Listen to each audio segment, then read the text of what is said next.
I'd like to give a little background on Bobby. I mean, I've known Bobby now for a long time.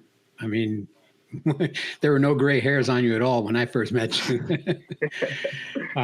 So, just a quick little recap. I mean, obviously, you've been road racing in MotoAmerica when it was DMG. And were you racing when it was just regular AMA road racing, or did you start when it was DMG? Yeah, no, I started when it was AMA. I started in '07. I was 15. Wow. 15 years old. Yeah. Yeah, I've been at it a long damn time. Yeah. Well, throughout the years, obviously you've been on a lot of different equipment. You've done a lot of different things, and in the last few years, we've seen your career take like a couple of drastic turns. One didn't look so good, and then all of a sudden, you were kind of jumping around on different bikes, and like, how'd that all happen, man? Man, it's been a roller coaster of a career, man. I've been on so many different teams and bikes over the years. I've had to do it a few times actually. After 2020, 2010, I was racing for a DNA Ducati team, and we had a great year. Won some races, got on the podium multiple times. I thought I was going to be with the team in 2011. Didn't end up getting a ride in 2011. I had to get a day job, basically putting up commercial doors and residential doors. Any type of door, we put it up, install it, all this stuff. So I had to get a job a few times, and then got a ride again in 2012, and then raced 2012 all the way up until 2021, and then that was at M4. And then in 22, I had to get a day job. It was with Alpine Stars. No, sorry. I forgot about it. I worked for Piaggio too in 2018, right. 2019. I totally forgot about that. Yeah. So I didn't have a ride in 2018 as well. I had to get a job with Piaggio. I was at Northwest Sales. They call it Northwest Sales Manager, just a rep. And then rode for John Ulrich and Chris Ulrich for a few years. Didn't get a ride in 22. Got a job at Alpine Stars for a little bit, doing the racer support. And then that didn't work out so long because Gabrielli at the time wanted me to just pick the job. And I got a bagger ride that year too, so I was doing some select bagger races. And that progressed the bagger stuff, and it started getting really big in 22. And Alpine Stars just said, "Hey, man, you can't race. You got to pick the job, or pick racing." So I picked racing, and then that's when Dainese, you helped me out and got me the job at Dainese and did the racer support with you guys, and that kind of, I learned a lot, and then I got a superbike ride while still working with you guys, Dainese, and then that progressed in the factory ride, man. It's all the rest is history. Wow, so the last 3 years have been the last 3 years have been pretty exciting for you then. Yeah, no, it's definitely got a little job experience. Been good on the racing side. Got my dream, factory ride that I've always wanted. So that's been really cool. A good experience. We had a great year this year. So yeah. What kept you motivated in the early years? Going, having a ride, having to find a regular job and getting a ride and stuff like that. Like, what kept you motivated? Because we see a lot of guys and women, they put in their retirement papers. It's I've been racing a motorcycle since I was 4 years old, so it's kind of the only thing that I really know how to do good in my, and basically it's like when racing gets taken away, it feels like your identity, gets taken away. So it's like, it feels like there's something missing. It's as weird as that sounds. It's just like when racing gets taken away, it's like you don't even know who you are anymore. So all I know is racing, really, because that's all I've been traveling, the world by myself since I was 16. So when you don't have racing, it's just you lose a part of your life, and but it teaches you. You got to work for what you want, obviously, and you got to give it 100% because it could be over tomorrow. And I know that feeling when it's over. It's a terrible feeling. Getting a day job and knowing that you're not racing a motorcycle anymore is a shit feeling.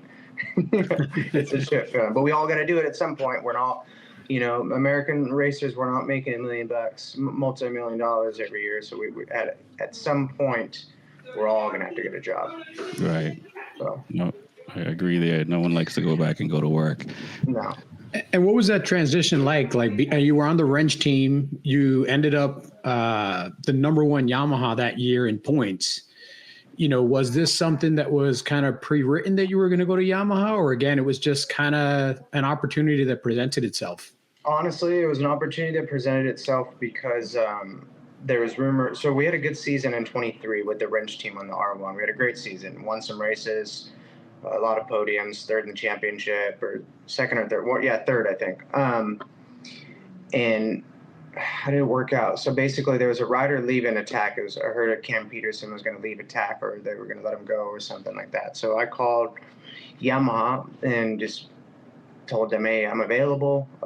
If the ride opens up, and please give me a call. And I bugged for a while, and I definitely wasn't even on Yamaha's top 3 list. Like, there was a few guys ahead of me, and they turned it down because they had a different deal or a better deal, or thought they had a better deal. And I was 3rd or 4th on the list, and I just got really lucky, believe it or not, to get the ride. Like, I wasn't going to get that ride, but I kept bugging and calling people to see if I got the ride, and trying to sneak an answer out of Richard Stamboli, but he doesn't make the final decision. So it was very stressful a few months after the season, if I was going to get that ride, because I've been working my whole life to get a factory ride. I never had a factory ride before. So I was stressed out every day because then I heard that they were going to sign Cam Bobier, and then he turned it down, and then it was going to be SDK, and then he had something else going on at the time. So really, I just got really lucky. I mean, yes, I felt like I earned the ride for sure for my results in 23. I felt like that was the right thing that Yamaha could do, is give me, since I was a top Yamaha in 23. But I really just got lucky, to be completely honest. And I made the best of it. Well, I tried to make the best of it, But we fell a few short this year. Is it normal for riders to reach out to teams for ride and stuff like that? Or is it just at the point this is how the grind is for you? No, man, fuck, that's the normal thing. Every year is a race, dude. You're always making those phone calls. You're stressed out. You don't know if you have a ride. And then even if you think you have a contract, if a team goes bankrupt, what are you going to do? It's such a stressful career. I've never had a 2-year deal ever in my career. I've never had a team that I signed a contract that it was a 2-year deal. So every year I'm on a high stress alert. This deal is a little different. Like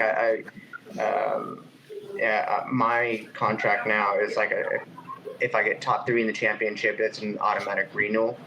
So It's my option, obviously. So it's kind of like a 2-year deal, but not really. It's still, I could still say no, but that's the closest thing I've ever got to a 2-year deal. But so yeah, every year you're on high fucking alert, whether if you're gonna get a ride, you're just making phone calls to everybody in the industry and trying to get something. But everybody, it's like high school. Everybody always talks like, it's a small world, you know what I mean? So everybody kind of knows everybody's business, but everybody always says something different, so you just don't know what's the truth. But it's very stressful in the off season. So between the phone call and the time you got the confirmation, what was life like for you? Oh man, it was when I found out I got the ride, because you still have to train too in the off season, right? Because no matter what, you still gotta train. So like every day you're just training. You're like, fuck, what am I doing this for? I could just be sitting on the couch, So you still gotta have that motivation, like whether you get a phone call or not. So I was on a bike ride when I finally got the phone call. It was like, hey, they're going to send you the contract. And I was literally on the phone at Richard Stamboli on my bicycle and stopped to look at my email to they sent the contract over, it was like amazing.